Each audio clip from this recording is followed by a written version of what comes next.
Hello दोस्तों, कैसे हो आप लोग। दोस्तों, क्या आपने कभी सोचा है कि भारत का सबसे ऊंचा इलाका कौन सा है। भारत का सबसे ऊंचा इलाका कौन सा है, जहां पे बर्फ से ढकी पहाड़ियां हो, जहां की झीलें इतनी खूबसूरत कि देखने वाले दंग रह जाएं, इतनी खूबसूरत कि देखने वाले दंग रह जाएं, और जहां के लोग अपनी संस्कृति और बहादुरी के लिए जाने जाते हैं। तो दोस्तों, हम बात कर रहे हैं लद्दाख की। लद्दाख की यहाँ पे बात करने की आवश्यकता क्यों है? क्योंकि अभी लद्दाख में चल रहा है क्या, बहुत बड़ी समस्या चल रही है। हमारे देश के एक बड़े प्यारे और खूबसूरत हिस्से में बड़ी समस्या चल रही है। लेकिन समस्याओं पे बात करने से पहले हमें बात करनी पड़ेगी कि लद्दाख है क्या।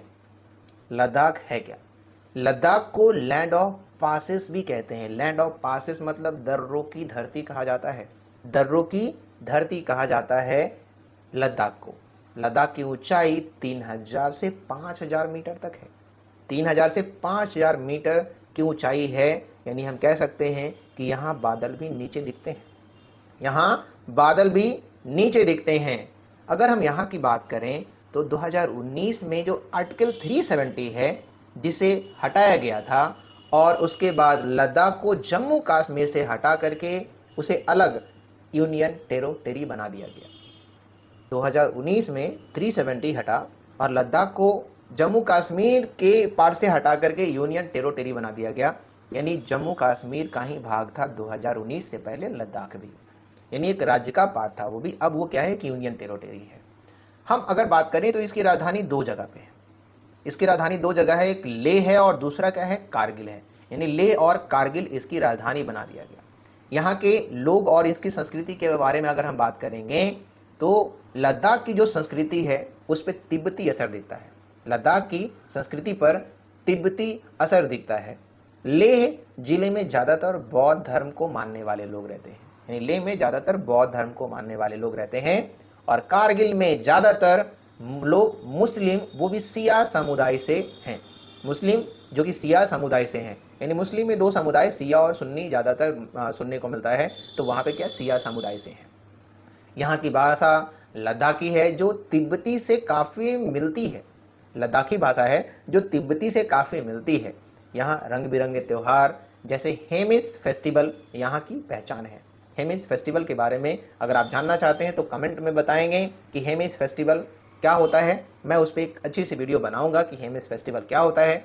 और यहाँ पे मठ भी हैं जैसे थिगसे, हेमिस, स्पितुक, दुनिया भर में मशहूर ये मठ होते हैं।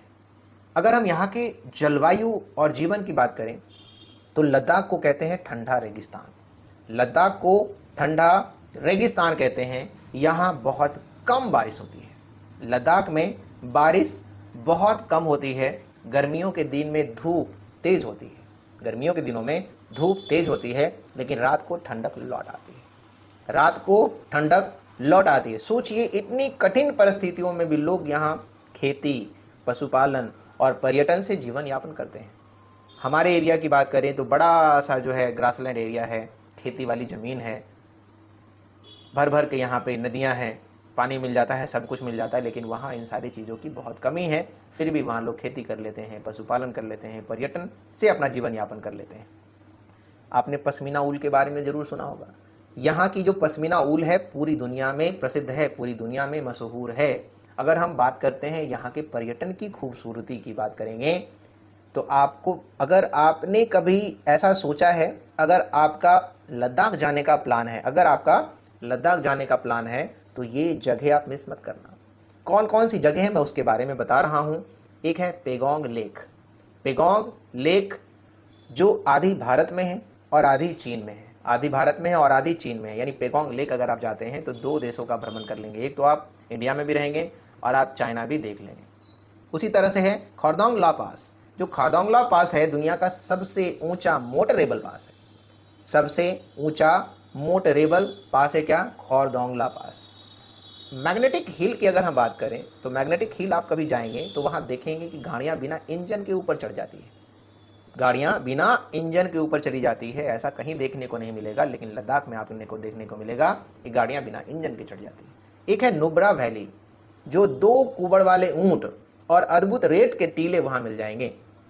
अद्भुत रेत के टीले भी वहां मिल जाएंगे। यहाँ का नज़ारा मानो ऐसा लगेगा कि आप दूसरी दुनिया में, यानी आपको वहाँ का नज़ारा समझो कि दूसरी दुनिया में ले जाता है, ऐसा नज़ारा वहाँ आपको मिलेगा। अगर हम इसके राजनीतिक महत्व की अगर बात करें तो लद्दाख के जो राजनीतिक महत्व है उसकी हम यहाँ पे बात करें तो दोस्तों, लद्दाख सिर्फ खूबसूरती ही नहीं बल्कि भारत की सुरक्षा का किला भी है। भारत की सुरक्षा का किला भी है। यहाँ की सीमाएं चीन से लग रही है, यहाँ की सीमाएं पाकिस्तान से लग रही है, यहाँ की सीमाएं अफगानिस्तान से लग रही है। अगर हम बात करें तो 1999 की जो कारगिल युद्ध हुई थी, 1999 की जो कारगिल युद्ध हुई थी, यही लड़ा गया था। 2020 की जो गलवान घाटी संघर्ष है इसी धरती पर हुआ था।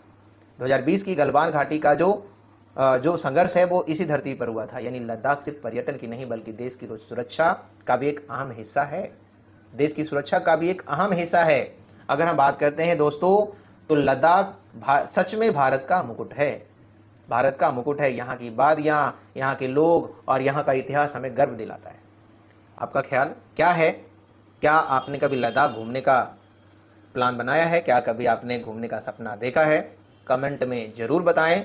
और अगर आपको ये वीडियो अच्छा लगा तो लाइक करें, शेयर करें, सब्सक्राइब करें, क्योंकि लद्दाख जैसी जगहों की कहानियाँ हर किसी तक पहुँचनी चाहिए और इसके लिए हम इस तरह की वीडियोस और बनाते रहेंगे। आप कमेंट में बताएं कि अगली बार आपको किस जगह के बारे में जानकारी चाहिए।